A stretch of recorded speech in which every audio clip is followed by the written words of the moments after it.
Neil Moorcraft. This is Automate, and in this module we're going to look at some online research. We're going to see who's competing for the same keywords we are. We're going to have a look at those searches online, so we're going to pay attention to the top 3 natural results and the top 3 paid results for their given search terms. And then we're going to look at creating our customer avatar, who our ideal client is. There's a worksheet that I'll share with you, and the more about this that you know, the better. So we're going to dive into Asana. Dive into Asana.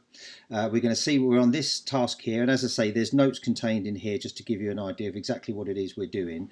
But we're going to conduct some online research. So we look at Google, and again, for the particular project that I'm sharing with you as an example, I've done this search for unified communications. I'm interested in these top 3 or 4 results to see who else is bidding. So this is interesting because this particular company here we're affiliated with, so this is a partner of ours, and that's important to know because we don't necessarily want to bid against the same key terms as them.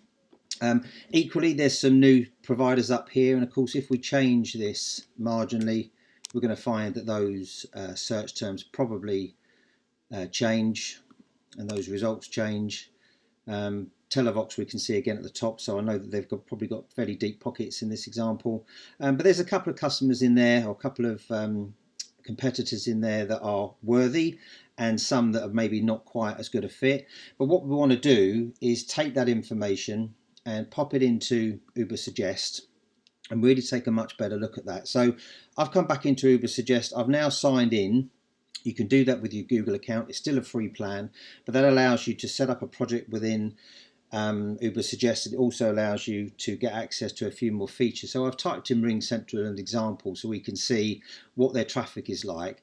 In particular, if I do that, it's going to give me these competitor domains, so I don't necessarily need to go to Google to have a look at those, but I can see from here, and I can see how many keywords they're ranking for and their estimated traffic and that kind of stuff. And as I say, that's really good information for me at this point because I want to research some of these companies to find out what's good and what's not. So if I go back here, for example, and click on this link, what I'm doing is instinctively just looking at this and saying, well, yeah, what do I like about this site and what do I not like about this site? And ideally at this point, if you can, I can't do it because I'm effectively doing it already, but that is to fire up QuickTime or something like that and record yourself going through this process so you can whiz through these sites. You don't necessarily have to make notes. You could just talk to yourself and say, well, actually, yeah, this is a competitor, and do they have a good landing page? Do they have a good lead magnet? If they do, you might want to subscribe into some of their products or download their resources, opt into their funnel, that kind of stuff. And ideally, just get a really good, clear picture of who it is you're competing with. And I say what we're looking for here is some nuggets of information where we can say, actually, maybe we want to try and incorporate some of that into our own landing page. So this particular one doesn't strike me as great, but you know, it's got a clear call to action at the top here, albeit that's just contact sales. I thought this was a video, but it's not, so that doesn't do a lot. Or maybe it is. So yeah, we'll watch that video. You get an idea, right? So I'm going to come out of that, go back into Google and have a look at the next one. And as I say, what you want to do here really is make either a video of this and make a note of the things that you like and you don't like, or ideally perhaps create a little spreadsheet and put these URLs and stuff in there so you can refer back to it later. That's going to be important when we start building our customer avatar, and in particular we start to do some competitor analysis, because we're looking for the terminology that you're using, we're looking for things that work, and ultimately we want to try and improve upon that. If we dive back into Ubersuggest, you'll see that we've got all of these competitors down here, but we've also got these keyword ideas and content ideas.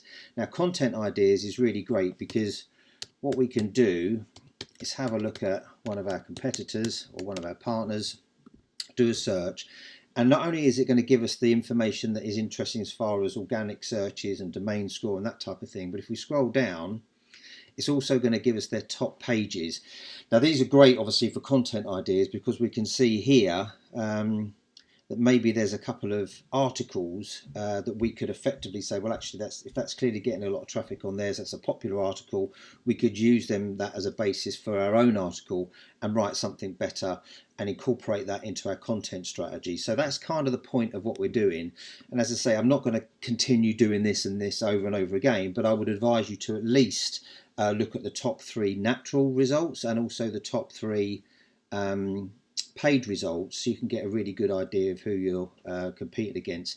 Now, when you look at these natural results, it's very unlikely, of course, that initially you're going to rank anywhere near as well as these guys, because they've been doing it for a long time. And again, if I take that domain name, pop it into Ubersuggest, and have a look at the history behind that, I'm going to get rid of that slug there, so we can just look at their main domain. We can see that, as I say, huge amount of backlinks, a very popular site. That's why that's ranking predominantly, and you can see just, thousands of keywords. But what's good about this, of course, is that might not be a competitor site as such. It might be a blog or something, or a forum.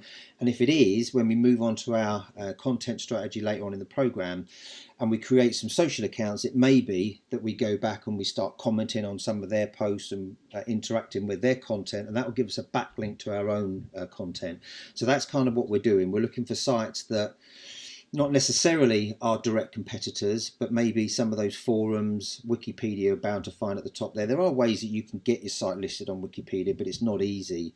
But as I say, some of these are going to be direct competitors. Other ones of these are going to be bigger brands where you might be able to, say, leave posts or comments on that site, and that's going to give us some LinkedIn juice. So that's a really good process to go through. And as I say, what you want to do is record this, make some notes, maybe spend half an hour or so and just look at the top 3 or the top 4 and know what's good and what's not, and then move on to the next bit. So with that in mind, we're going to talk now a little bit about creating your customer avatar and what an avatar is. So on the main site, you'll find, I'm going to pop to the main site now. This is the Toby site. At the bottom here, there's the link to these resources, and in there you're going to find this particular article that I've written all about what a client avatar is and how to find them. Now, I focused on LinkedIn mainly because LinkedIn is just such a good source, and it's really easy to get a really granular level of detail and target your ideal clients when you know who they are. So I'm not going to read through this now, but again, it's worth following the link below this video, having a look at this and really understanding what a client avatar is. And then when you've done that, there's a form that we can use. I'll just open up my Dropbox folder and show you what I mean, because this resource is contained in your Asana workspace. If we go in here, click into resources, you'll see that there's a client avatar worksheet. So I'll just open that up and show you what it's like. So once you've read that article, you just want to come in here and ideally try and fill this out as best you can. Now, it's interesting when I talk to customers about this, because they say typically, oh, well, we deal with small businesses or we deal with such and such, and they don't really think much more than that. But ideally what you want to try and do is not just think about the type of company that you're targeting, that you want to work with, but the person within that company.